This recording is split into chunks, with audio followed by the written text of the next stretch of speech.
Hello, and welcome to Neptune Talks.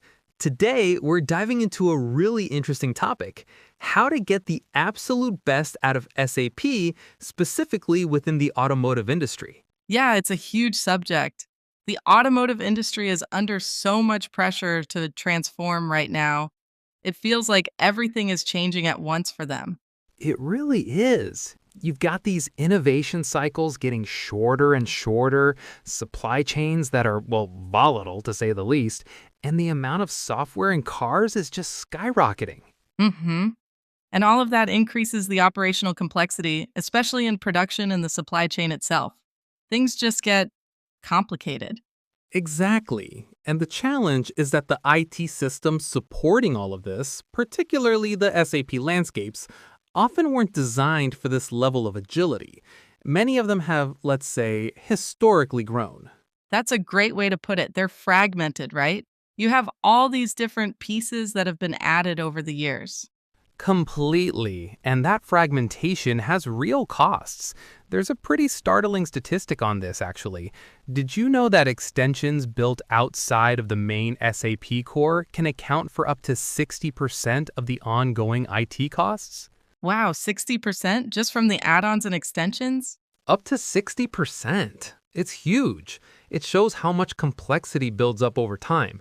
And what happens is that new applications often get developed in these isolated, separate tools, instead of being built directly in the SAP context where they belong.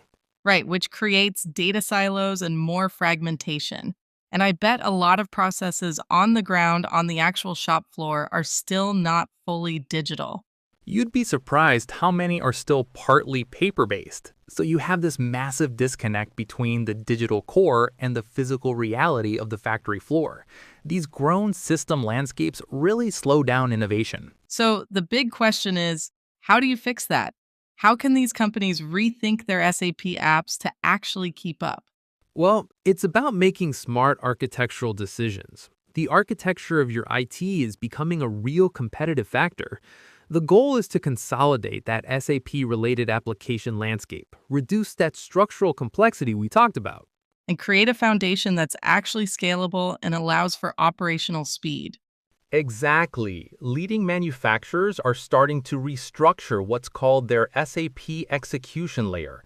The idea is to have a way to specifically extend the existing SAP landscape to digitize operational processes much faster.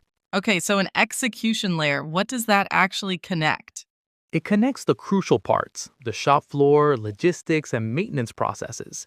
It creates a unified SAP native layer that ties them all together. This means you can finally have end-to-end digital processes on the factory floor, because those fragmented tools are no longer an issue. And because it's SAP native, new applications can be created directly within the SAP context, right? That's the key. You can do it without needing additional middleware. This hugely simplifies things and makes sure that innovation happens directly inside the existing system, not bolted on the outside. That makes sense. So, with a platform based architecture like that, you could roll out new digital processes much faster, not just in one factory, but across different plants and even different regions. That's the scalability factor. It allows for consistent, scalable rollouts everywhere. And this isn't just a theory, you know? There are companies putting this into practice with really impressive results.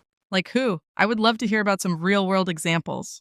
Well, for instance, Volkswagen Saxon was able to gain much better cost control by taking this kind of approach. It gave them the transparency they needed. Okay, cost control, that's a big one. Any others? Absolutely. Daimler Trucks built a whole new after-sales platform in just 9 months. Think about that time frame for a project of that scale. That's incredibly fast. 9 months is, yeah, that's seriously rapid development. And what about on the production side?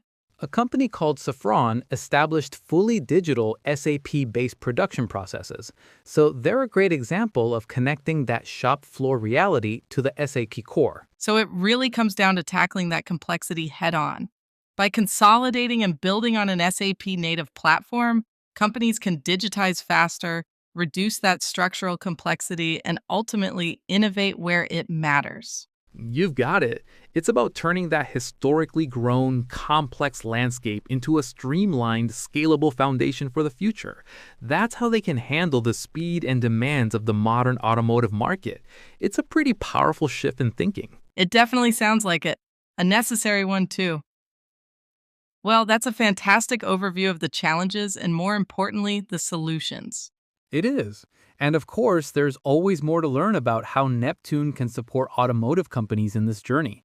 To learn more, visit the website neptunesoftware.com. And thank you for listening to this episode of Neptune Talks. We'll see you shortly in the next one.